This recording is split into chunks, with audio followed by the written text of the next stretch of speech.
Good evening. I'll call the meeting to order at this time. I'll ask Councilman Scott if he will please give the invocation. If you will please rise for the invocation and then remain standing for the Pledge of Allegiance. Let us pray. Heavenly Father, we come to you today, Lord, to do business in the community we live in and we serve, we call home, Father. We're very thankful for the blessings that you've poured upon us in this community and the great peace that you've brought to us, Lord. We just pray that you be with those that are sick, ill, or injured, or not able to be here tonight for whatever reasons, Lord. We pray that you continue to keep our youth safe throughout this holiday season, we might call summer season for them. All these things we ask in Christ's name. Amen. Pledge allegiance to the flag of the United States of America and to the republic for which it stands, one nation, under God, indivisible, with liberty and justice for all.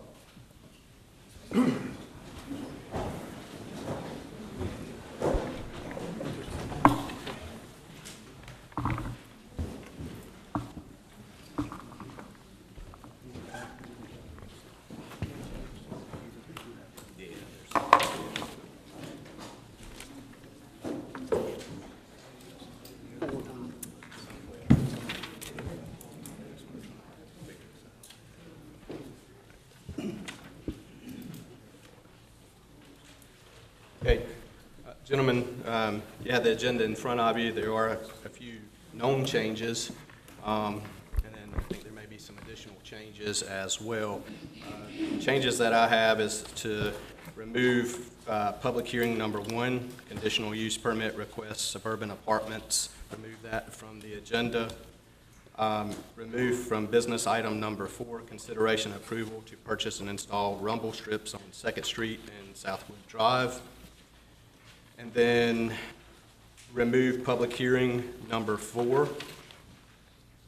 And then to replace item number 4 with business items, consideration approval to award Sharp grant to sound station and security.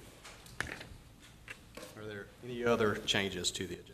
Mayor, I'd also like to ask that we move business item number 2 and business item number 5 to the consent agenda. Okay. Business item number 2, which is funding request SSS basketball, and number 5, janitorial contract to consent agenda. Any other changes at this time? Councilman. I'm just anxious to hear why is this even a business item? I know this is the only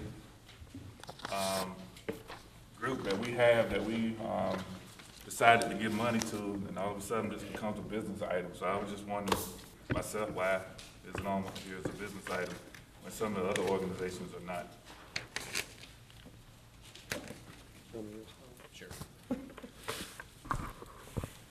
Councilman Lee, as you're aware, I sent this out to all the council, and I asked for feedback. I received both some positive and some negative feedback and some questions, so that's why it was placed as a business item instead of a consent item. All right. Okay. Any other changes? If not, Councilman Scott, you make a motion for all those changes that were mentioned. Make a motion to approve the changes to the agenda and accept the agenda as changed. Second. Have a motion and a second. Madam Clerk, you got all the changes? Okay. All in favor say aye. Aye. All opposed? Motion carries. Thank you. Okay, the first item this evening is a presentation, Freedman School Request by Johnston County Heritage Center. Mr. Johnson, welcome. Ms. Ennis. Good evening. Thank you especially for putting us first on the agenda. And I promise this will be brief and to the point. First of all, I would like to recognize some representative from First Missionary Baptist Church, Dr. Carolyn Ennis, who just passed out this wonderful literature for your reading enjoyment. I won't go over all the literature, but she is from the church. Let's see, did Reverend Robert Walker Smith join us? No, he was not able to come. We also have Roy Dublin, Patricia Jones, Harvey Monk, who are representing the church. Some time back, I think it was mentioned to the council that we have a very valuable historic resource in Smithfield, in the Freedmen's Bureau Schoolhouse. It was built in 1869 on the lot where First Missionary Baptist Church now sits.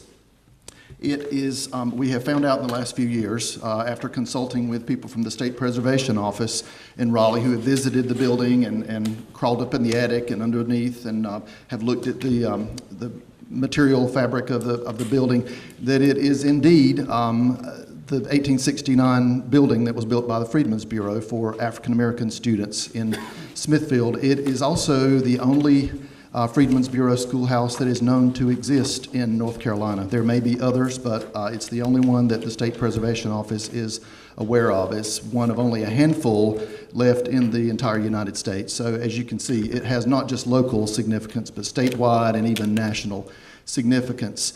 We realized when we first started working on this about 7 or 8 years ago that it was going to be an uphill battle because the property was owned by 14 heirs. But miracles do happen, and about a year ago, the church was able to acquire ownership of that property.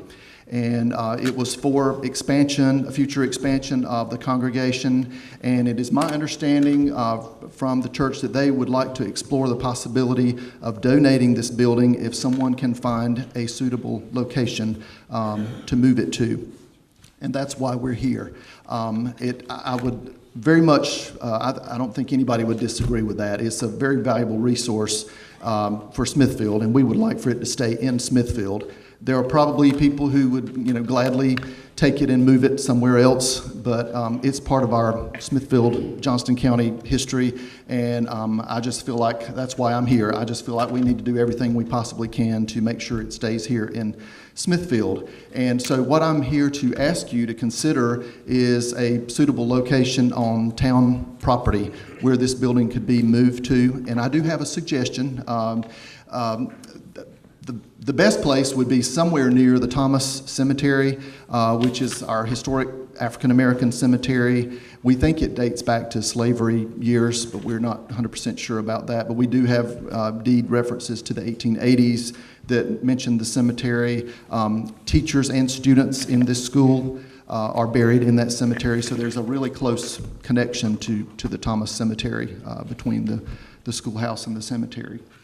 But there may be a better location that's farther from the water plant and the noise of the machines of the water plant. But I'm just putting that out there. I would like for you to consider a request for land to place this schoolhouse on. And you have some information. I'm not going to go over. Dr. Ennis and I did a slideshow for the Museum of History in Raleigh back in January, and so you have pages of the slideshow that we presented, and it'll give you a little bit more information about the history of the schoolhouse. But I didn't want to get into all that tonight and take up time on that. So please feel free to read that. And also, I gave you, just in case you haven't done the walking tour of Smithfield, there's a brochure that has a map and wonderful pictures and information about our historic walking tour, and also a brochure about the Heritage Center. So plenty of bedtime reading for you. Does anybody have a question or a comment for me? I'm just gonna make a comment. I think we can find a place for that school building. Town owns a lot of property, and I think it's important. And I think we can find a location. And one thing I would like to point out, we don't expect the town to take over maintenance of this building. We just need a piece of ground to put it on. The Visitors Bureau has bricks and mortar grants that we can use for this project. I don't think we're going to make the deadline for this year, but certainly next year. There's other funding that would cover the cost of moving and stabilizing the building. And I'm trying to get some folks. There is a North Carolina African American Heritage Commission that works under State Archives and the State Arts Council, and I have spoken to the director of that organization, and she's very interested in working with us. I think there are people outside of Johnston County who would like to work with us on this project. So there will be a lot of support, even outside of North Carolina, and I anticipate. But the plan is to form some sort of nonprofit that would be in charge of this project, but it would, be real estate that will be owned by the town if it's moved to town property, of course. But I don't anticipate this being a financial burden on the town for maintenance or for, any of the expenses of upfitting and moving and upfitting.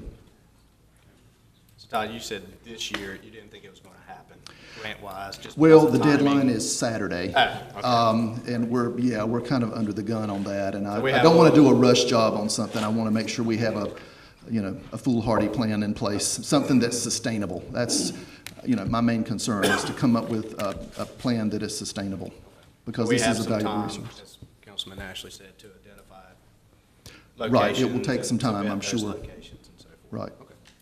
What's the plans when you get them? You're going to create a museum or historical? Well, visit, I think it historical needs, site? right, it needs to be more than just a shrine. It needs to have some use, a meeting place. There are, all kinds of possibilities. I think certainly there would be people who would be wanting to bring tour groups to see it, but the plan is to restore it to an 1869 schoolhouse, but also modernize it to the point where it could be used.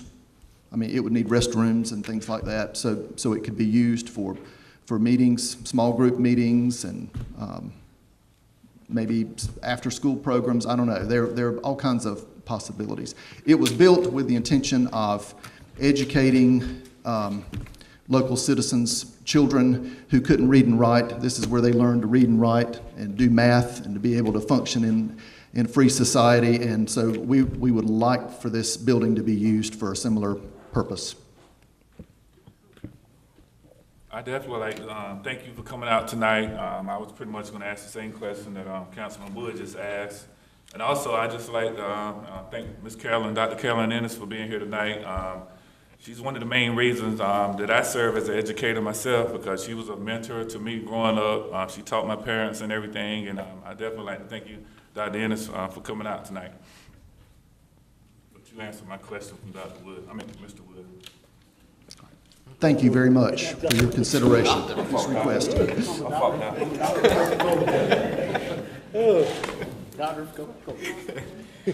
Thank you, Todd. Appreciate that. Okay, gentlemen, moving on to public hearings.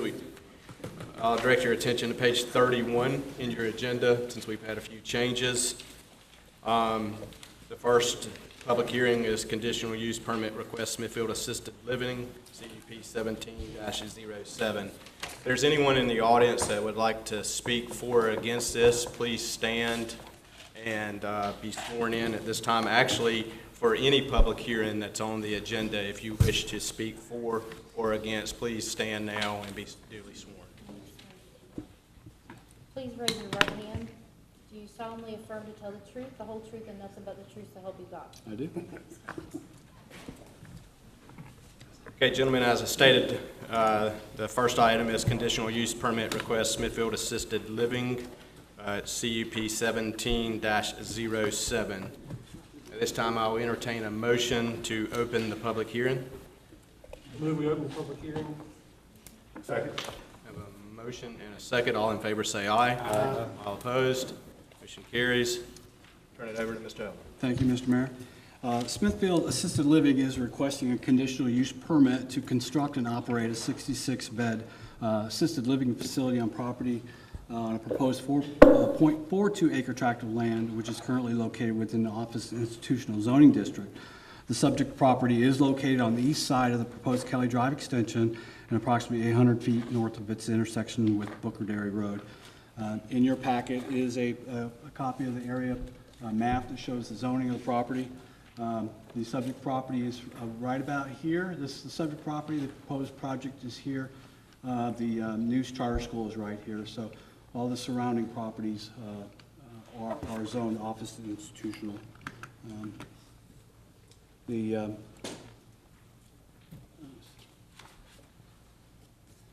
Again, all surrounding properties are zoned office and institutional to include News Charter School, which is adjacent to and east of the subject property. The assisted living facility will have access to the proposed Kelly Drive extension, which will have a 36-foot wide driving surface within a 70-foot right-of-way. The proposed project will also have access to the proposed unnamed street, which will contain a 24-foot driving surface located within a 60-foot right-of-way. This unnamed road will be connected to Deuce Charter School property from the Kelly Drive extension. The proposed assisted living facility will have access to town water and sewer, which will be located within the right-of-way of Kelly Drive.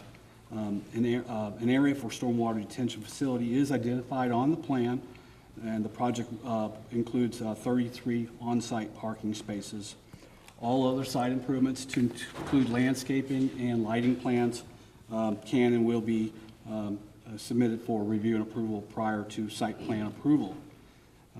Again, the proposed assisted living facility is located within the Smithfield corporate limits and will be served by town police, fire, public utilities to include electric. Within your packet, there is a copy of the site plan. Just to orient you, this is Kelly Drive extension here. To the north of the property is Booker Dairy Road. This is the unnamed street. Right here would be the Deuce Charter School. So there will be a connector street coming through here and connecting with Kelly Drive extension. The subject property is located at the corner of the unnamed street and Kelly Drive extension. There will be a 24-foot drive aisle accessing the unnamed street, a 32-foot drive aisle accessing Kelly Drive. The site plan does indicate 34 parking spaces with a rather large building footprint with a loading area in the rear. Storm detention pond is identified on the property. Utilities will be provided again by public water and sewer, which this project will have access to within the right-of-way of Kelly Drive extension. The assisted living facility,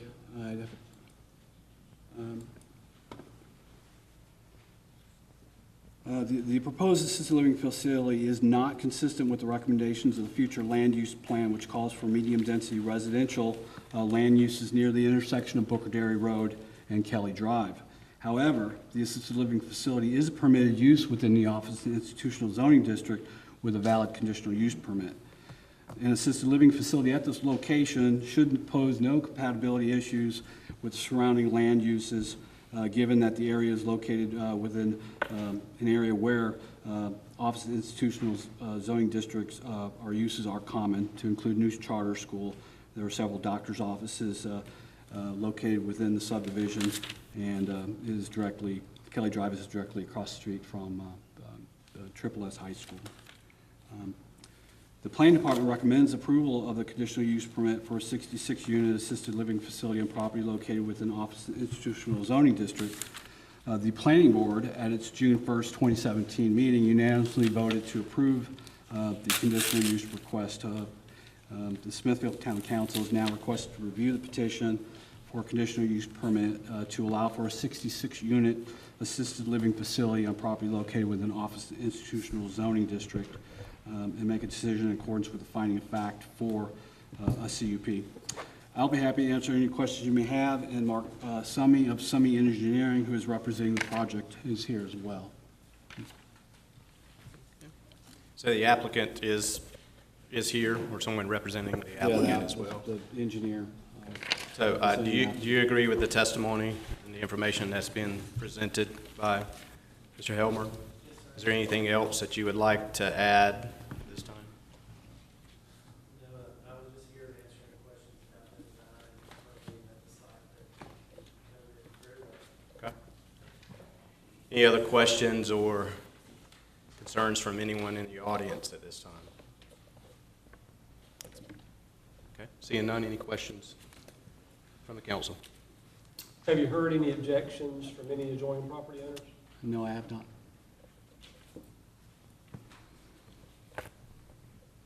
Mr. Emler, looking at the site plan that's presented and the way the property is laid out, and knowing with the changes coming on that road, is all that going to work together as far as the traffic flow and such? Well, as far as the final site plan, there may be some changes that would occur once the center line of Kelly Drive is actually established, then there will be some changes between this particular version of the plan and what will ultimately be approved. However, the conditional use permit for a 66-unit facility will not change. I don't suspect major changes will occur from what you see here. However, the changes will be minor because when they go in with the survey crews and actually find the center line of this road, there could be discrepancies between what's on the ground and what's actually presented on this plan. So this plan is very preliminary at this point. Does that answer your question? So would it be safe to say that in the event that it changes, there still would be 3 access points? Yes, the big stuff will remain. The driveway, as they're shown, are requested by the applicant. That should not change. It'll be, what may change is the actual radiuses of the curves may be slightly different. The actual boundary of the property will then, of course, change. And these are all things that they can't nail down until we actually find this, define the center line of the right-of-way. And once we do that, then the applicant, the owner can then come back and present a subdivision plat, actually creating this plot of land here. So there's quite a bit more work to do on the ground before this facility will be up and running. But So what you're saying, if we approve this tonight, he or she may have to come back, and we may have to approve that as well. I think What you're saying. the owners of this facility can plan with confidence if you approve the conditional use permit. But the development itself may end up coming back to you. I'm not quite sure, but there's a major revision to an existing approved subdivision, so that may be something council would be interested in seeing. And of course, with that comes changes to, public infrastructure. The right-of-way the design is significantly different than what was originally approved by council. So if he does have any significant changes, he will bring those back to the council. Yes, That's what I was trying to make. we can do that.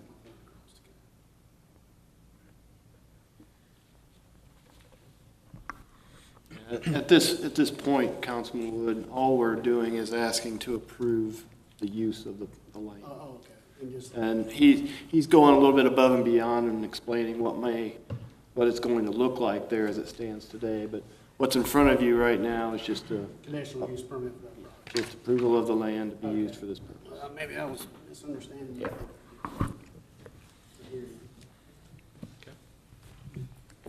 Any other questions? Mr. Owner, do you have a map that shows the large picture? I understand that's just Kelly Drive. Yes, I do have an area plan. And how would it impact the traffic with the schools? Yeah.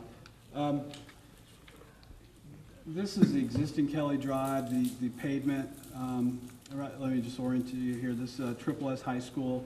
The news charters right here. Smithfield Recreation Aquatic Centers here, State Employees Credit Union, some doctor's office right there at the entrance to Kelly Drive. So this subdivision, as proposed, would extend Kelly Drive through the property, and then this right here is the connector between the News Charter School and Kelly Drive, and then this road would eventually be built all the way up to the existing property line and ultimately out to Buffalo Road. That's the long-range plan for this proposed project. And the subject property is going to be right here. That's highlighted in the red area there. So Mr. Hilmer, I think Mr. Scott was asking, if I may, is the new connector to charter school. It's my understanding that they'll have a new traffic pattern, or Yeah, so, at least what we've discussed and so with- forth. And if you don't mind, so can you just comment a little bit about that? I mean, will this, and I know we're just talking about the proposed use at this time, right? I get it, but we also need to understand how this facility would impact the charter school and getting traffic in and out of there, because as we all know, that's a major issue right now. So can you kind of speak to that and your thoughts as far as the traffic pattern and so forth? Yes, sir. With a facility like a charter school or any larger facility or where you have a large gathering of people, you ultimately would prefer to have two ways in and out. So as part of this, they have an existing driveway accessing Booker Dairy Road now.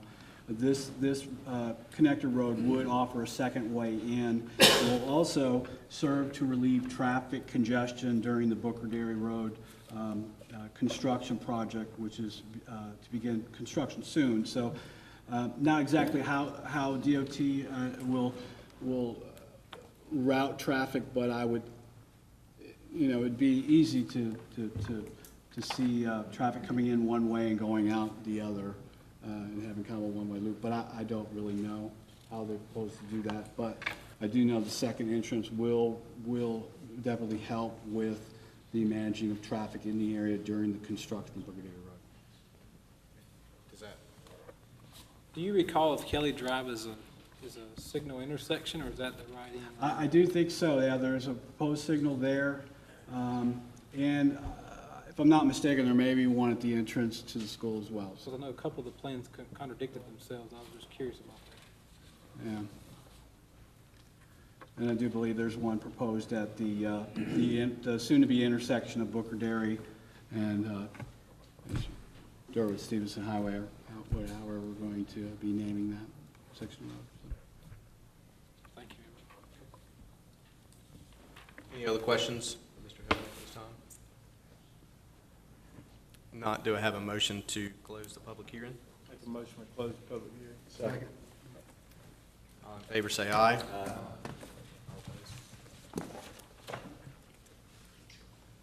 Mayor, I move that we approve findings of fact 1 through 4. Second. Have a motion and a second to approve the findings. All in favor, say aye. Aye. All opposed? Mayor, I move we approve the request. Second. Have a motion and a second to approve the request. All in favor, say aye. Aye. Opposed? Motion carries. Thank you, gentlemen.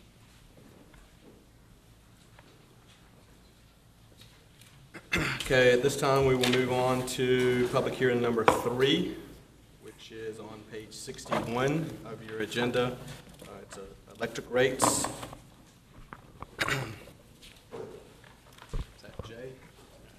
Jay, and Mike, if you want to take it. Thank you, Mr. Mayor.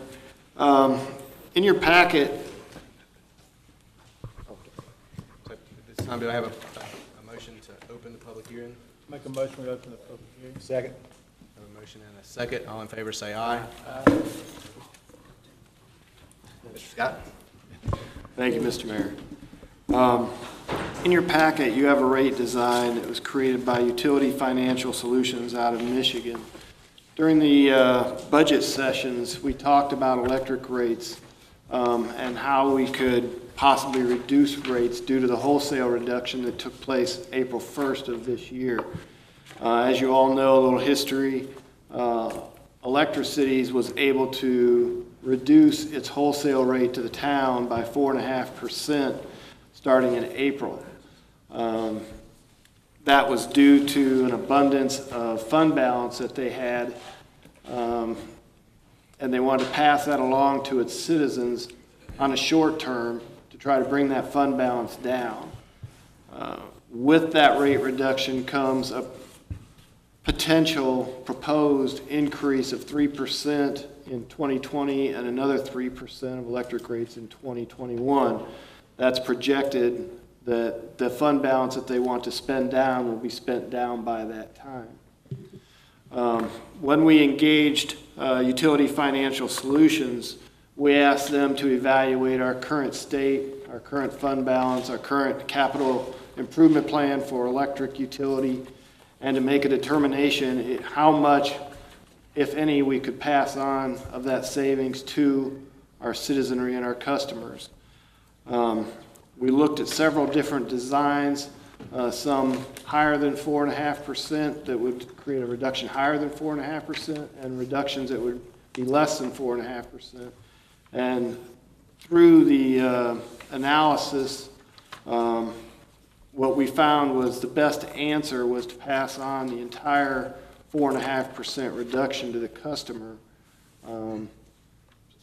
effective as soon as possible, which would be probably in the August billing cycle. That 4.5% reduction is an average 4.5% reduction across the board, as is described in the rate design in your packets. There is a 1% bandwidth in there, which means that everybody will receive at least 3.5%, and others may receive as much as 5.5%. So it's 1% either side of that 4.5%, with that 4.5% being the average. Jay's here in place of our utility director, Ted Cradle, who had another commitment tonight. Jay, do you have anything that you? That's exactly what we're looking at, an average of 4.5% throughout the rate structure, commercial and residential. So it's not 4.5% for each one. Obviously, it's depending on which rate, residential, commercial, it varies, but the overall was just a little over 4.5%. Mayor, I call the council's attention to page 65 in your agenda packet. I'd like to make a few comments about this topic. I had the pleasure of sitting on the conference call with the group that did this study, as well as the manager. And I think our citizens need to understand that this is, our goal is to get our cost of service, or get our electrical prices as flat as we can, maintaining the service that we offer. And this is a very healthy, we found out that our funds are very healthy, more healthy than we realized. Having said that, if you look on page 65, you'll see that it's a revenue change of $759,000 for this one change, but keep in mind that's money that we would be billing, but we're going to give that discount to the overall program. The other thing I'd like to call your attention to is residential rates. Customers will see a 5.5% reduction, and some of the smaller ones are the larger customers, which are more narrow with the cost of service that we provide. And there's a couple questions that come up during that discussion that I want to make sure everyone understands. If you look at the rate structures, the first one goes to page 66. That one is the kind of the overview of the residential rate plan. And if you notice, they're changing the kilowatt per hour fee, which is really in line with how Duke Energy bills their customers. But if you see, there's a basic charge change, and the question come up, and of course, we want to know why that changed a little bit. The reality is they want to get it in line with making sure that you're billing for what the service costs. And we're fixing to go with the smart meters and things like that, so that helps flatten it out. But overall, as you can see, it's you're getting a 7% reduction in energy, but it's a 5.5% overall cost of service or change. And then some of our larger customers, you can see they're getting up to 4.5%, 4.35, and these are by the rate class. I would also like to call your attention to the line item. If you can see, the projected revenues under proposed rate for year number 1 is $16 million. That kind of reflects our overall big picture. And when we had the analysis done, we discovered that our funds are much healthier than they are. I said that to mean there's more reserves there than there are. We can bring that up in a minute. But Mayor, I'd like to make a motion that we approve the rate structure as identified on page 65 going into effect the August billing cycle. Okay. I do have a motion. Do I have a second at this time? Second. All right. So, are there any other motion in the second? Is there any other comments from anyone in the audience? This is a public hearing.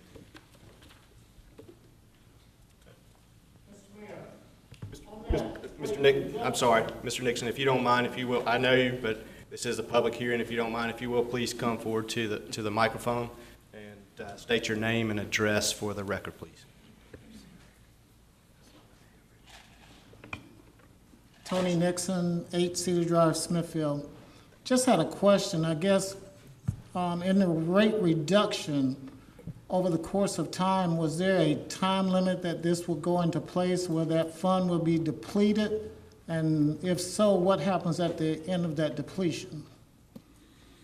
Are you referring to the fund balance that Electricities has, that depletion? Well, the reduction in the 4.5% or 5.5%, is that going to be a permanent reduction that citizens will see? The 4.5% will be as permanent as any reduction is. I mean, electric rates are always fluid. So if the town's rates change where electricity's raise them as they think they might in 2020, that could cause the town to look at raising the rates then. But there are some other alternatives that we can look at, and we just don't know what our capital items are going to come into play at that point. So looking into the future, yeah, I mean, none of our rates are ever forever. So what would be the alternative to lowering the full amount of 4.5%? Is there some way that money, some monies could be rolled over perhaps into the water and sewer side so that they could balance out the two utilities? They cannot. We cannot move monies like that in between enterprise funds. They have to be self-supporting on their own fees. If you recall, we were moving money from electric into the general fund to support some of the general fund services. We no longer do that. Matter of fact, the legislature kind of put a stop to that. They limited how much we could move over there. At about, for us, it was about $200,000, $250,000 a year. But we don't move any of it now. And the idea of an enterprise fund is it's supposed to be self-supporting. So. Okay, thank you. Thank you, Mr. Nixon. Anyone else like to speak for or against this? Seeing none, I do have a motion and a second to approve. Any other discussion from the council? Do we need to close the public hearing? We do. I move to close the public hearing. Second. All right, I have a motion and a second to close the public hearing. All in favor, say aye. Aye. All opposed? Okay. Now I do have a motion and a second. All in favor, say aye. All opposed? Motion carries. Thank you, Mr. Scott and Mr. Galvin. Mayor, before we move on, I'd like to make some other discussion on this topic. I think Mr. Nixon had a good question. I don't know, there he is. And I had this similar concern, and I think what he was saying is, if we cut these rates, what does our future look like? And that is a big concern because we know, and I think Mr. Nixon, the real picture here is understanding that this is not something that Smithfield's just passing it through to our customers. So we're not, the cash reserves are going to stay the same. We're just passing along the difference because we have to pay for the electricity and we're just remarketing it. But I think that the other thing is to point out is having this review done, again, it showed us that our funds are healthy. And there's about a 2.5% difference that we could potentially change. But I feel that as the auditor has shared and even the service that done this study, it's cash that stays in our fund, the 2.5% difference that we have on the table. I would like for us to have staff bring us a policy back, Mayor, that reflects this 2.5% of our gross sales for future rate stabilization. And this money would be allocated, if we had an emergency or something, obviously it'd be there, but this way that our citizens moving forward, that when we do get this presentation of a rate change from the electric cities, the Eastern Agency, that we can absorb some of that moving forward so we can ensure that our rates are going to stay competitive and as low as we can keep them. So I would put that in a motion that we direct staff to bring us working with council, a policy or that we would secure these revenues for future rate stabilization special use fund. So, Mr. Scott, may I ask one question on your motion? Can Sure. we, instead of a policy, can we say maybe options? Yeah, that's at fine. this time? Because we just don't know what that's going to look like, right? Is that, Yes. is that agreeable to you? Just maybe come back to us with some options of how we do this. And I think it's important to state that, and Mr. Nixon even mentioned it, and I've talked with him in the past about other topics as well, but, the water sewer fund we were faced with a couple years ago, and we're still dealing with today, is that the service that we're offering was costing more to the town than we were able to charge the customers. We wanted to absorb those, but we do have a policy in place there, but the electrical fund's much different, it's much healthier. And this council, including our staff, has worked hard to reduce the transfers and things out of that account. It's made this very healthy. So again, we're in a very good situation. So I just want to make sure that moving forward, that those funds stay for keeping our rates competitive. Okay. So I do We have a motion I'll second. and have a second. All in favor, say aye. Aye. All opposed? And Mayor, a couple ideas that we learned as we visited electric cities as council in our workshop and doing a little more research. There's many ways that this board and our staff can work with our businesses and citizens to control electrical costs as we learned about the demand. So pretty much the demand charge is $20 per kilowatt hour, or 19 and some change. And if we can shave that, that ultimately reduces the citizen's bill tremendously, whether it's a business or residential customer, if they have the time of use.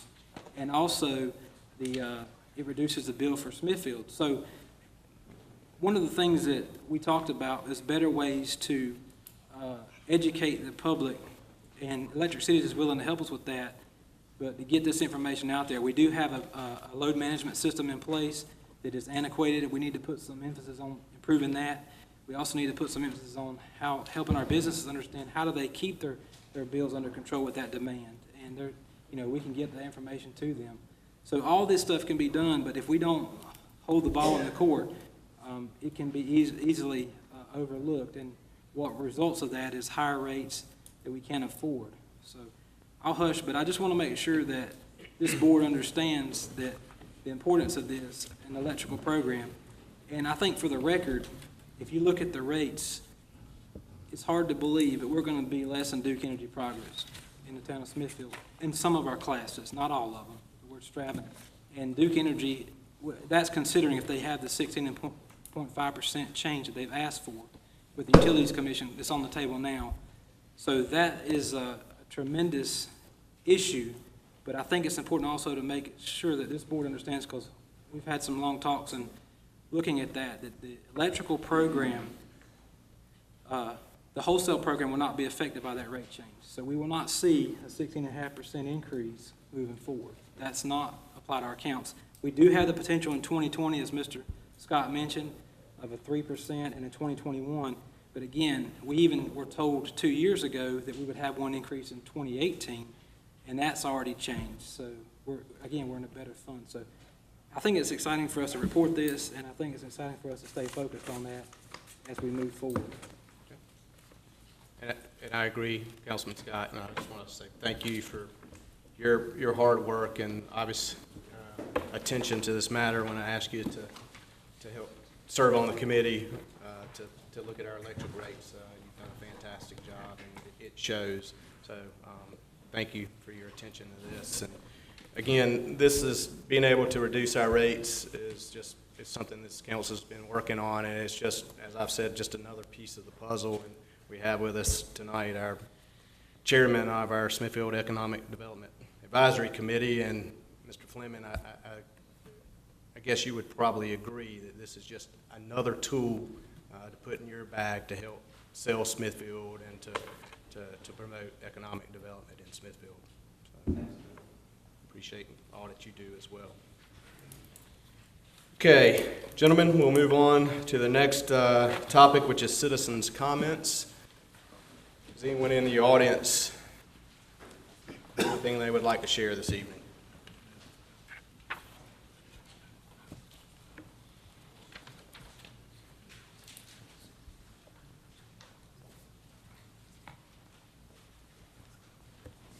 Back again.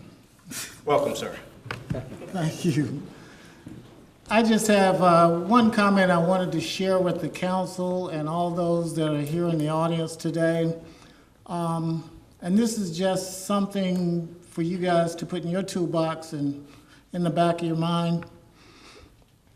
I know I stood before this council back in March of this year. We were talking about blighted housing and the need to put some teeth in the ordinances, and we appreciate all that Town Manager Scott has done to help move us in that direction. But I wanted to share with everyone an editorial comment that was shared with myself and several of the citizens at our East Smithfield Improvement Organization meeting last month. Excuse me. This article was published in the Smithfield Herald back in August 14th of 1973. So I want you to pay close attention and see how this is kind of relevant today in 2017. Editorial comment, Smithfield Herald. Town still dragging its feet in effort to clear up slums. It's high time the town of Smithfield got on with the task of clearing up this community slum housing. Yet once again, we've heard evidence that town officials are dragging their feet. A delegation of Black Smithfield citizens appeared before the town board last week to ask why officials haven't followed up on pledges made in April 1972 to start enforcing the town's housing ordinance more vigorously in order to clean up slum conditions, particularly in low-rent Black neighborhoods. As of now, 14 months later, the same problem exists and even more so. Last week's delegation noted in a summary of grievances, because other houses have deteriorated, more lots have grown up, more old junk cars pile up, and human waste is still being disposed of in unsanitary ways. Many houses are without baths and hot water. Rats and snakes are having a field day in the thick lots. We can no longer continue to beg the town government to do the job they were elected to do. The summary continued. We should not have to meet with you gentlemen month after month, begging you to use the code to make our surroundings livable. If you awoke one morning living in our area, we are sure that a special meeting would be called and all the things we have asked for would soon be done. How can you see the needs of one half of the town and forget the other half? The group wanted to know. In defense of town policy, then town manager Tom McPhail told the delegation the town is proceeding with condemnation of unsafe buildings and their demolition as fast as legal technicalities will permit. Perhaps Mr. McPhail has a valid point. Legal technicalities often stall immediate progress towards social goals, particularly where persons of limited economic and political power are involved. But too often we've had the impression that legal technicalities is nothing more than verbal smoke screening for governmental apathy. And we're going to be suspicious of foot dragging in the case of slum clearance here, especially in light of Smithfield's poor performance record in the past. Remember Smithfield's experience with urban renewal. Town officials authorized an urban renewal plan which was drawn up in 1968. But the plan was scrapped in October 1969 when the town board voted against proceeding with wholesale slum clearance and neighborhood rehabilitation. Instead of urban renewal, town officials at that time promised piecemeal slum clearance through tougher enforcement of the town's ordinance barring substandard housing. But far too little slum removal and slum prevention has been carried out by the town of Smithfield in the 4 long years since 1969. Now, this article was published again in 1973, which referenced items that were happening some 4 years prior in 1969.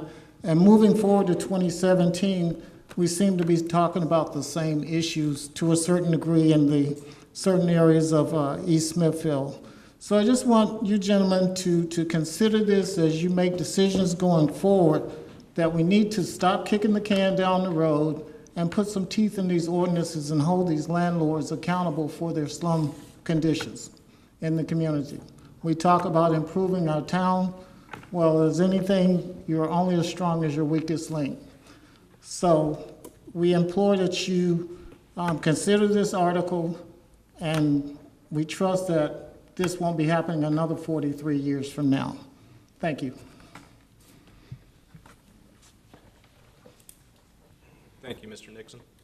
Anyone else like to speak?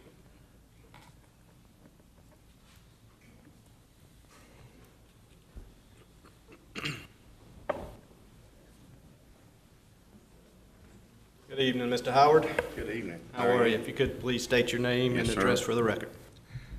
Sonny Howard, Woodlawn Drive here in Smithfield. I had 2 concerns, and mine are, and I address this maybe to Lenny more so, or city manager and police chief here, but Chris Johnson was sitting here, and I think he left on us, and I was hoping he'd stay to help me correct my dates. I believe in 2006, Smithfield went through what we call streetscapes. Is that correct? 2006. Anyway, about 7 or 8, we widened Market Street, that you completely repaved it. Well, Chris, and I talked to him personally about it a couple of times, and the lights, and I'm telling you, I'm going to give you an example in just a minute. It really will blow your mind if you've never observed it. But Bridge Street, 2nd, 3rd, 4th, and 5th, the lights, and you can put any stopwatch you want to on 2nd Street. It's anywhere from 1:17 to 1:27 seconds that you stop on 2nd Street. Now, I know that traffic needs to flow on Market Street. There's no doubt about it. There's a lot more traffic. But now, you really want to see a bona fide mess. I've seen traffic backed up to Mr. Spence's office in the afternoons at 5:05. And you just, I don't know how long the light stays on 2nd Street as far as letting you go through. And here's something that really behooves me. When you stop at 2nd, you again stop at Bridge Street again. Now, that's ridiculous. My daddy used to have a philosophy that, you know, if you're in a real big hurry, you need to leave home earlier. I don't care how early you leave home on 2nd Street, 3rd, or 4th, you're going to get stopped. And you can count on a minute, over a minute, to be waiting in line. Now, something's got to change. I mean, I don't know what it is. I'm up and down 2nd Street 5, 6, 7 times a day. I don't count them. But I can just count on a minute. Now, when I stop at Market Street, there's no need of me stopping at Johnson Street, or Bridge Street, I'm sorry, Bridge.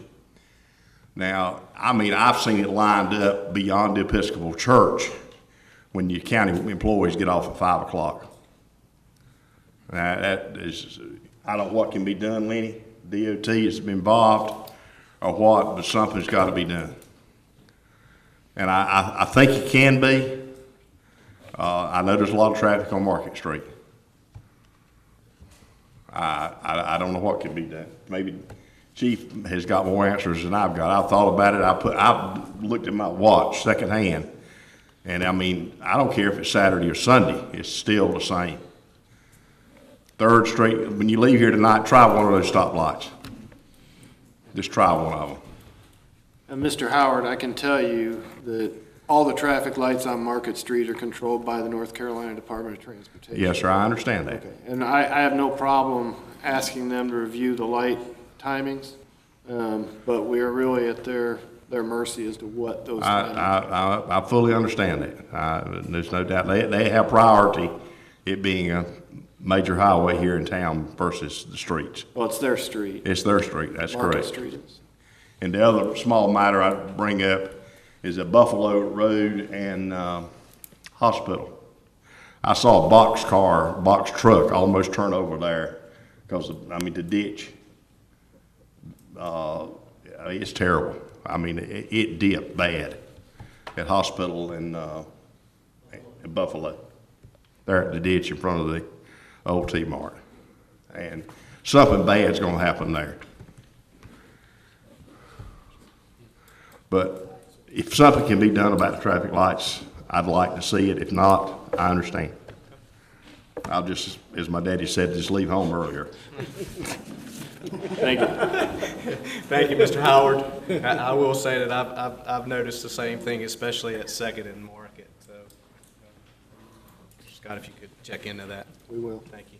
Any others? Seeing none, we will move on to the consent agenda. Gentlemen, do I have a motion to approve the consent agenda as amended earlier? I make a motion to approve the consent agenda. Second. We have a motion and a second. All in favor say aye. All opposed? Motion carries. Thank you. Okay, gentlemen, we'll move on to business items. Business item number 1, which is found on page 171 of your agenda. Consideration and approval of continuing to engage Sanford Holzhauer for economic development consulting and assistance. Tim? Mayor, Council, thank you. I'm here before you to consider the continuation of our relationship with Sanford Holshouser and for their economic development consulting and assistance. The town engaged Sanford Holshouser Economic Development Consulting to update the Strategic Economic Development Plan in 2014. The update produced 15 recommended action items with associated implementation steps, which were anticipated to provide direction to the town's economic development efforts for the next 3 to 5 years. In August of 2016, last year, the town engaged Sanford to provide consulting and assistance to implement the developed plan for the fiscal year 2016-17. To this date, much progress has been made and much appears to be on the near horizon. That, when we asked, was not a complete year. We're asking for the complete year now. Of course, that was August. Now we would be looking to start in July. The proposed scope of work is similar to that of last year. The economic or the financial impact would be not greater than $20,000 and would come from the Economic Development Initiative, which we had $50,000 from last year's budget, which was encumbered for the current, rolling over to this year's budget. We are asking for council to approve this so that we can proceed as we have been. Basically, they are a great extension of my efforts and the town's efforts to make sure that everything keeps rolling. I do have a few roles, and the original purpose of them, and has shown to be fruitful, is that I can direct Rocky Lane of their firm, and I can direct him on where I need assistance, and he can report back to me. He can help communication with School of Government, Downtown Smithfield Development Council, Johnston County Economic Development, NC State, local businesses, Visitors Bureau, everyone that has efforts of economic development. And I also have here Mike Fleming, as the mayor mentioned earlier, with the Smithfield Economic Development Advisory Committee. So if you would speak a few words of the relationship. Good evening, council. Tim asked me if I would just to come before you tonight for just a moment to express the committee's desire to see us continue, or the town to continue to engage Sanford Holshouser and specifically Rocky Lane. And as Tim alluded to the fact that I know that you guys I've had some conversations with some of you from time to time as I've bumped into you about how excited we are about some of the things coming forward, as Tim pointed out, that are on the horizon, that I think would be, we don't want to do anything that could hurt that momentum. We think that continuing to have Rocky involved, particularly from the standpoint of the resources that he's already brought to the table for us. I think y'all came before and asked for reports. Well, I haven't seen any report, and I don't know what you're talking about on the horizon. Well, what is it? So, my understanding, Rocky does reports. I don't know if you guys aren't getting those reports, but Rocky has been generating reports. Not seeing reports. Does he provide them to you? Or? Yeah, from last time we. They're typically included in the packet. Not every month does he have them every single month. Sometimes it might be two in a packet, but they are provided to council in that, or in the packet at least. If there is additional reporting that we can provide, we can certainly do that. There are some things that we are unable to report on that might be confidential, and that we have confidentiality agreements with the people that we're working with. So some of that cannot be included. For example, for you, we're working with electricities right now. One of the things that we've identified that's in the strategic plan that we're working diligently on, we've had probably at least 4 meetings with a team from electricities that Rocky brought in for us, because he's had experience in other communities for programs that they provide in terms of putting together a comprehensive communications and marketing plan for the town. We've received a proposal of that from Electricities just recently. We've sent it back to them. Rocky is very involved in that process from the standpoint of providing that communication to Electricities. In terms of, we sent the proposal back with questions. We're waiting for that to be brought back to us in the form of an update. It didn't address some of the things that we had identified we wanted addressing. That's something that we had hoped that by the end of July we would have to present to the council as a potential marketing plan for the community. That's probably not going to happen because of having to send it back to Electricities. But Mr. Ashley, that's probably been the course of 3 to 4 strategic meetings with them. We've involved key community members as well, including the Chamber of Commerce, Downtown Development, some of the county agencies, including tourism and that sort of thing, to be involved in that process. But again, I was under the impression that Rocky, because I've heard him mention that he's doing the report. So Mike, I'll just draw the council's attention to page 237 in your agenda, which is the report from Tim and Rocky, which provides an update from Rocky on the implementation of a strategic development plan that is included on your staff report, if you didn't see that in your agenda. And the only other, if there's specific questions, obviously, these gentlemen can, and the only address other, those. yeah, the comment updates are there. that I really wanted to make is, and Tim also mentioned this already, but Tim wears a lot of hats for the town. He has a lot of responsibilities, and that's where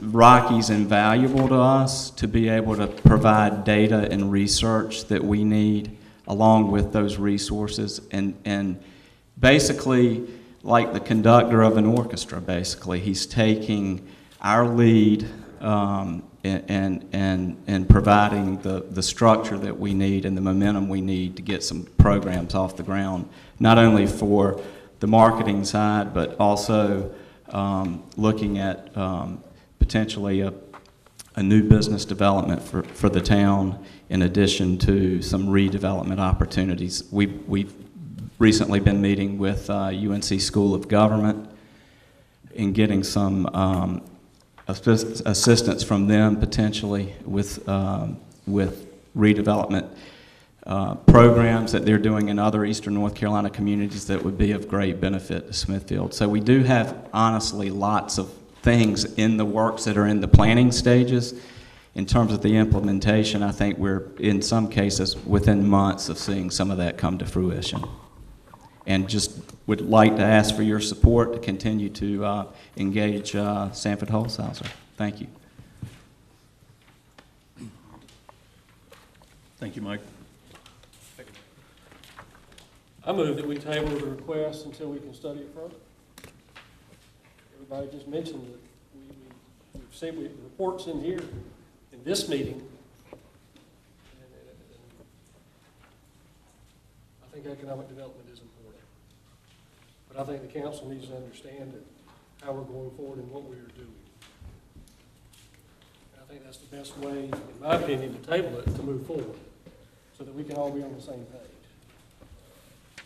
That is my motion. I second that. Before we vote, I have a question. Mr. Kerrigan, how's that going to affect current plans? And Mike, you may can answer this too. If we table it, we want time schedule here, or what? To go back with them, or what is the status of it? Because if you already got things in the works, I mean, obviously, we decide it's not working, then he's gonna cut it off. So we got to figure out if there's a time frame on that or not. So maybe we can. Well, we do have things in the works with Rocky. Right. I'll continue to carry on that role, and I'm sure Mike and everyone else that has a role in economic development will continue to work and march on. We just won't have the assistance of We've got a meeting Rocky. August 1st, Sir. which is 3 weeks.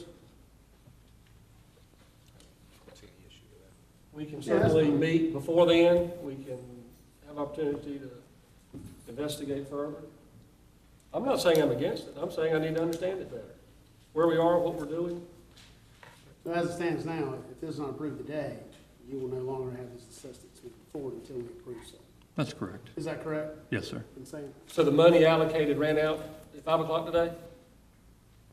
Well, his contract would, We can move forward without the assistance for the next 3 weeks. It's not going to create a big void in what we are doing or how we are doing That it. was my question originally. We've got You know, things in the works. We all, if we need to bring back additional information to council, we can address it. Oh, too. I don't think it's gonna be detrimental over the next. That was my question. As long as he understands that. But I was under the impression those reports were being generated, and I apologize that you don't have them. We have a pretty, it looks like a fairly comprehensive one here, right? I'm sorry. We do have a report in this agenda. But like I tell my children, if you're pressing for an answer now, when I don't know all the answer's going to be no. And so I'd rather not press forward tonight. I'd rather have an opportunity to understand.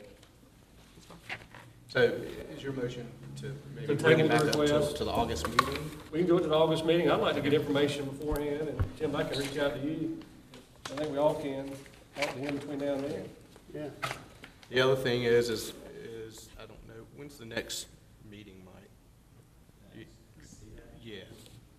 We meet, we have regular committee meetings, monthly meetings, and meet quarterly for, I just, it's either gonna be the end of July or right. I would just throw that out, Mr. Ashley, that you're welcome to attend if you would like. I'm not saying you need to. I mean, we'll definitely get the information, right? But I would think if you'd like to attend one of those, that would not be a problem as well. And I'm not against what y'all are doing. I appreciate what you're doing. We need what you're doing. it is money well invested, right? I mean, I want to make that clear, this is not, but I understand your concern. I don't have an issue with what you're asking. Okay. All right, I do have a motion, I believe a second from. Mayor, before we call Lee. for a vote, Any other discussion? yeah, there's a lot of momentum with this program. I've personally I've had a chance to talk with Tim and Rocky, and these guys has a wealth of knowledge and very supportive. Matter of fact, we had a session about, it's been a while back, where he come and did a presentation, even though it was rushed, but to say the least, it was very informative, and I understand the concern about the reports, but, you know, I just want to make sure that we don't delay. I mean, this stuff takes a lot of time. And Tim, I have one other question before we move forward. On the back, on page 174, his scope of work, it mentions 8 hours in a retainer. yes, sir. Is that only what he's dedicating in a month's time, or how does that work? No, actually, that would be above and beyond a normal scope. Okay. So if there was a special project that was going to require great additional time,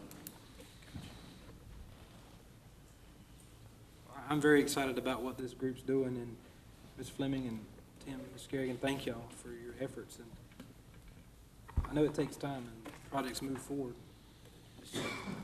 So I will say, guys, and I certainly understand the need to, before we enter in this contract, to understand exactly what we're getting, right? But I will say that there are some things that are, I think we are right on the cusp, right? When I visited Covington, Georgia, the group there, and I know you guys probably get tired of me saying it's coming. I firmly believe that it is, and close. But when I visited with a group, Covington, Georgia, to kind of learn from them, the number one thing that they stated to me was, Mayor, I want you to know, we started this process, this public-private process, 20 years ago. We finally landed this major deal, and it has totally changed the makeup of our community. So I say that because things do take time. But also with that being said, we need to understand what we're getting for our money, and I think that's what Councilman Ashley is requesting, and I think it's a fair request. One thing we've talked about is hiring a full-time economic development From a person. guy that's done this in lots of other places around the state. And that's where he brings resources to the table that we've already seen are gonna be beneficial to the town. It's just, it takes, as you said, Mayor, it takes time. And I know that everybody, including, Councilman Harris, who I talk to quite often, is ready to see something happen. We all, but it does, it takes good planning. It found that foundation for planning together. Like, as Mr. Nixon used the word sustainable earlier, we want a sustainable, economic development plan that's gonna help our community. And there's some key people that are beginning to step up as a result of what Mr. Lane his efforts. Well, one example, Mike, is that it's probably been a couple of years ago, you and I talked, you came to see me about the possibility of hiring somebody full-time, if we could allocate $40,000 to hire somebody full-time and work for Smithfield. And I think that's a great idea. We could do it on a contract basis. What we're doing is, we've hired Rocky Lane. I'm not against Rocky Lane, but we paid him over $18,000 a year for 8 hours a month. And we're wanting to pay him another $18,000 a year, which is a total of $36,000 for 8 hours a month, plus $190 an hour for every hour over 8 hours a month. That may be the best money spent. I don't know. That's all I'm saying. I may be the most uninformed person sitting up here. Probably am, but that's just, I want to be more informed before I spend the taxpayers' money. That's fair. That's fair, and I think, and Councilman Ashley, to your point, I think I know Rocky well enough, contract or no contract. I feel certain if the report doesn't answer your questions, he'll be glad to talk to you either on the phone, email, or revise a report to give more detail. I'm working through Tim, so I don't think that's an issue. Okay. Any other discussion? Do you have a motion and a second to table this until the August meeting? All in favor say aye. Aye. All opposed? Motion carries. And, Mr. Mayor, I agree with you that Rocky will continue to support the town during this time. So I will report back with myself and Rocky working with the manager to make sure that we are able to explain the services a little bit better next time at the August meeting. Okay. Thank you. All right. Thank you, sir. Okay, excuse me. Gentlemen, we'll move on to business item number 3 on page 215 of your agenda, consideration and approval of the financing agreement with KS Bank for the purchase of a garbage truck. Mr. Seiler.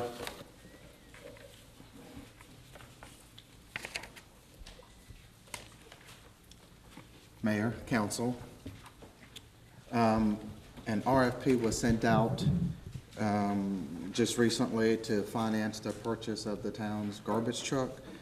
We got excellent response from local banks, with the best response coming from KS Bank at an all-time low rate of 1.54%.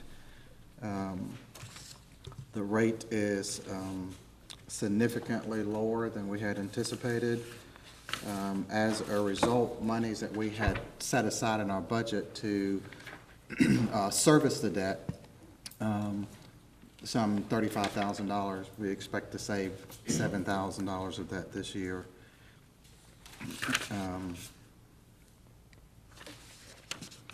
I gave you a spreadsheet just outlining what other banks proposed. In your packet is a resolution approving the financing with KS Bank. The truck has already been received and may in fact even be operational. Also gave you amortization schedule, and with your consent, we will close on this loan tomorrow. Any questions?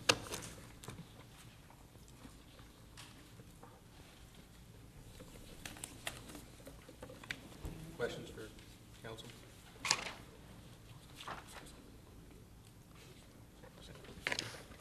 That's true. Okay. If not, do I have a motion to approve the financing through KS Bank? Have a motion. Do I have a second? Second by Councilman Rabel. All in favor say aye. All opposed? Motion carries. Thank you much. Thank you. Let's see, now I think we're moving on to the Sharp grant. Is that right, Madam Clerk? Okay, gentlemen, placed before you this evening was the addition to the agenda, consideration and approval of a Sharp grant for sound station and security. Sarah, is this the same thing that we have done for Market Street and the law office? Yes, Downtown? same exact program. I move we approve the request. Second. All right, I have a motion and a second. All in favor say aye. All opposed? Easy enough. Thank you. Thank you, Sarah. Thank you, Mr. Mahan. Good luck. Thank you. Thank you for continuing to invest in Smithfield, and particularly downtown Smithfield. We appreciate the, very quickly, because I have a councilman that would like to get back to the beach. 1 minute. So, So for those of you in the public who don't know, who weren't privy to the application, Weil Muhammad, who's here tonight, owns Sound Station Security here in Smithfield, and is going to be making a $3 million investment on that business. So that's going to be a great addition to the corner of Market Street and Brightleaf Boulevard. Question, is he gonna tear down the old one and build a new one, or how's that working? The new one will be built on the cleared lot that's behind the current facility. No, The old one will parking. be torn down afterward and provide parking, yes. Okay, just curious. Thank you. Thank you. thank you, Sarah. I want to give a shout out to Weil. It's probably been 10 years ago. I had a vehicle and wanted a CD player put in it, in the back. And I take the truck to him, and he brings it back to me and says, Emery, I could have sold you a CD player, but there was already one in the back. I didn't know there was one in there. He could have sold me one, but he already had one. So. Okay. Now we'll move on to business item number 6 on your agenda. Consideration and approval to submit a grant application to the Golden Leaf Foundation. It's found on page 229 of your agenda. Mr. Manager. Thank you, Mr. Mayor. On page 231 of your agenda, you have a application guideline for a disaster recovery grant through Golden Leaf Foundation. I'd like to expand that request a little bit to all the grants that will be included in now the ratified bill, Senate Bill 338, that was approved recently by the North Carolina legislature. That grant has $30 million in it at this time for different types of recovery efforts, including storm water, storm drainage from Hurricane Matthew, as well as mitigation efforts for us to be able to attempt to seek funding to improve some of our infrastructure, so maybe our flooding is a little more resolved than it was what we saw in the hurricane. There's also, I asked that we include everything in Senate Bill 338 because there is also CDBG money in there now that may allow us to tap into some funding for housing in some of our older and lower income areas. We may need to reach out and provide or ask for services from other organizations in order to do some of these grants, submit some of these grants, and I'd like permission to do that as well. This is a very fluid process. The $30 million that's available through Golden Leaf is a rolling grant. That means it's a first come, first serve. There is no deadline. They've already been accepting grants since this came out, and once the money's spent, it's gone. Some of the other grants will be available through mid-September, but the first round will occur long before that. So we want to get this information in as quickly as possible to try to help our citizens. So what I'm asking for is permission to allow us to submit grants that become available under Senate Bill 338, and if need be, enlist the assistance of people to administer these grants at no cost to the town now, especially the CDBG grants that may be coming available for the lower rent, lower income areas of our town, and elderly areas as well. So, gentlemen, this is something that we have been talking about, and Councilman Lee, I know, has been mentioning about the grants and so forth, and it's something that's kind of come up very quickly. So that's a lot of times how a lot of these grant programs work and so forth, and but I will say that our state delegation, Donna White and Larry Strickland, they have been keeping us informed. Things move very quickly, and we don't, I know Mike has spent a lot of time, I think probably even over this weekend, trying to get information to Donna White. She calls and says, look, I need it, and I need it tomorrow. Well, we simply don't have the staff to pull all this stuff together so quickly, because there's a lot of detail that goes into these applications and so forth. So I highly recommend that we give him that flexibility to go through and hire someone that can help us write the grants and get the information, collect the information that we need.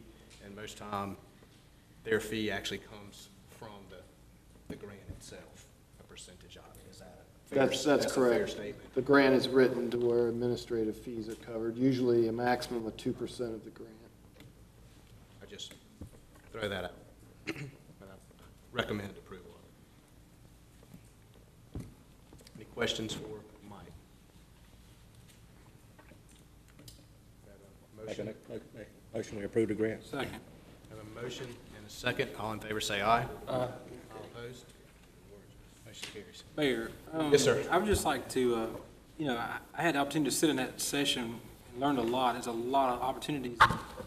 I just want to make sure that as the council and the citizens, and businesses here, that we can streamline our interest in, in certain projects. We need to identify these projects. I know some of the things already been identified, specifically residential at East Smithfield. We were told in that session that you can't just pick one or two or three. It's got to be a group, and we need to make sure that as we move forward, we can identify the needed, section, and we would need the help to make those decisions. The other thing is the Golden Leaf and some of the CBG money, it was restricted to how you could spend it. So if you haven't read over that House Bill 338, Senate Bill 338, you definitely should. And it does mention in there rehab from the storm, but we understand that that's not necessarily exactly how all that money will be allocated.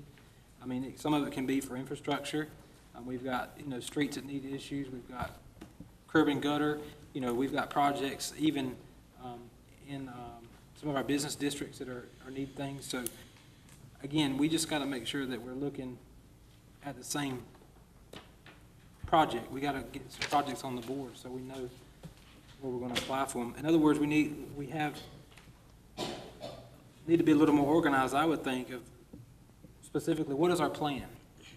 And on another note, looking at, for example, our shopping district or business district out there in Equity Drive, there's a lot of needs out there as well, and there's, we need to come up with a plan, a future plan that is clear. I know there's one in the past, but to clarify that, and as we look at some of these different funding options, because some of this is strictly not for residential, but we don't want to miss that opportunity. So I would love to know, as a group, how can we get that plan together and make this successful? Because like you said, they do ask for a lot of information. Thoughts? So one thing I'll just toss out, just food for thought, and we can discuss it later, but we did just receive a sizable amount for selling the Bookterry Road extension and so forth. They were $600,000. It would be my recommendation for us to at least look at using a portion of that money to go towards planning and coming up with plans exactly what you're talking about, Councilman Scott, because it does take time, it takes resources to do it, and we've got a pot of money that, in my opinion, it would be money well spent. So just something to think about. Okay. And one other thing I think is important to point out that we learned in that session, and again, we've heard it from Mr. Nixon and some of the other people that have concerns. It's a very unique situation with the grant money from the CBG. I remember asking the question, well, how do you regulate it? And what the state person that come and talked to us mentioned is that you got to realize that this money is to make sure the project's done to support the people that occupy the dwelling. It's not for a dwelling that's not occupied. It's for a dwelling that's it is occupied, to rehab it, but at the same time, they try to prevent from landlords from monopolizing off these grant monies. So I think that's important for the people to know, is this money is to help rehab the homes, to get them livable to a nice standard, but at the same time, it prevents, money sharks, so to speak, trying to get the money just to redo the houses and then try to double the rent or whatever. He said they cannot do that. So, that's a good thing to consider, because if you fix a house up real nice, you think, oh, well, we can jack the rent way up. In this case, that is not allowed. There's a lot of rules, but that was one of the things he made clear to us. Mike, did you pick up on that the same way I did? Did I interpret that right? Oh, that's absolutely correct. There's all this grant money is made for a purpose, and they're willing to provide funds as long as we meet that purpose.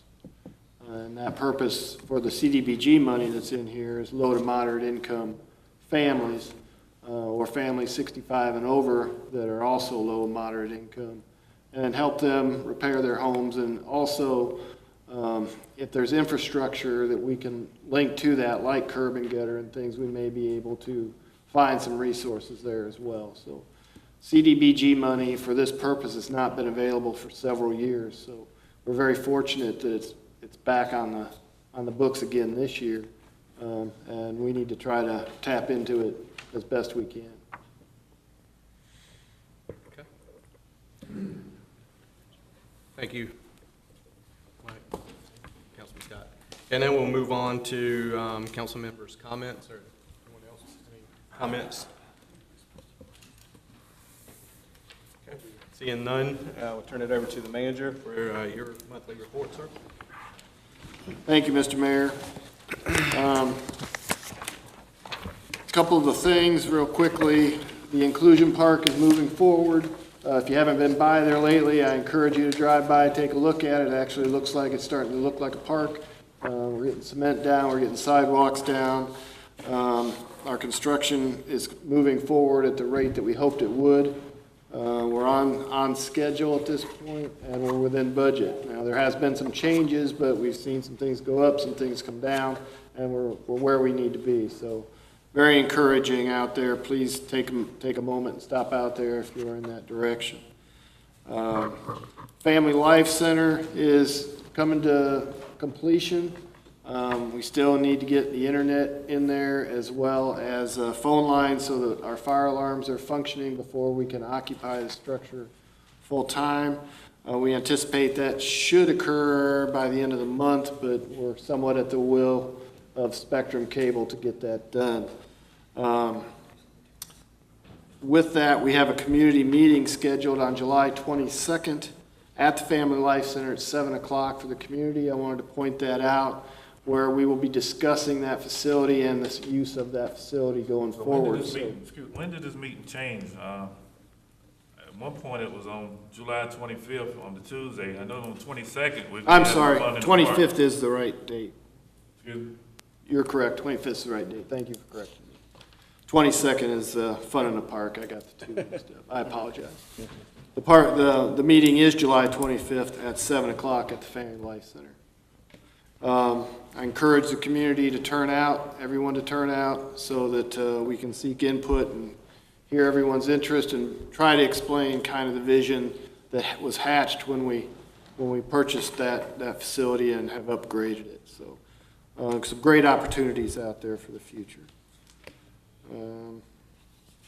Also encourage everyone to turn out to softball tournament for girls softball, Tar Heel League, starting July 20th at Community Park. That's a very big deal for our community. Please come out and support the girls out there and enjoy a little softball. On July 22nd, we have two events going on throughout the day. The first is Fun in the Park at Smith Collins Park, which runs from noon to 5. Please try to make an appearance out there. Bring your children. It's always a fun day. Following that, we have Movie in the Park at Community Park, which will start about 8:30 or 9 o'clock at night, whenever it gets dark. And they'll be playing the Sandlot movie out there, kind of not a drive-in because you'll be sitting, you won't be driving into your car, but an outside movie. The last one they had was well attended. Everyone really enjoyed it. There'll be some food trucks out there for people. So please try to attend both of those events. Last thing I'll mention is I've received some calls on water that's coming out of the Jones Brothers water tank from time to time. We're aware of that. One of the things that's in the budget for this fiscal year is 3 altitude valves to remedy that problem. We already have RFPs out for those, and we'll be bringing information hopefully back in August to the council to try to get those purchased and get those installed. But it's not an alarming thing. It is difficult to regulate the water in that tank, especially during dry seasons like it is now. But we're aware of it, so don't be alarmed if you happen to see it. That's all I have, Mr. Mayor. Thank you, sir. Okay, gentlemen, that's the last item that we have on our agenda, except for we do need to go into closed session. Do I have a motion to go into closed session? Pursuant to North Carolina General Statute 143-318.11, Section A5, to establish or to instruct the public body staff or negotiating agents concerning the position to be taken by or on behalf of the public body in negotiating the price and other material terms of a contract or proposed contract for the acquisition of real property by purchase, option, exchange, or lease. So moved. Second. Motion and a second to go into closed session. All in favor say aye. He's a lot bigger. Go into closed session.